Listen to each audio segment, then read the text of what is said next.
పత్తి పువ్వులు నీ పెదవుల నవ్వులుగా గునుగు పువ్వులు నీ గుండె సవ్వడిగా కంది పువ్వులనే కంటి పాపలుగా సీతా జడ పూలే నీలో సిగ్గులుగా ఒక్క పూలు చేరి నీ చీరలాగా మారి ఆడబిడ్డలాగా నిన్ను తీర్చిదిద్దుతుంటే దారుల్లో ఊరేగదావే.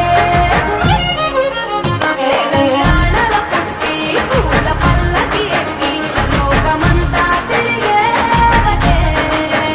పాలసంద్రం పూలే పూల సంద్రాలయ్యి నిన్ను అభిషేకించేనే. మెట్టి నిల్లు వీడి చెల్లి పుట్టి నిల్లు చేరే వేళ అట్టరాని ఆనందాలే పల్లెటూరుకొచ్చేనంట.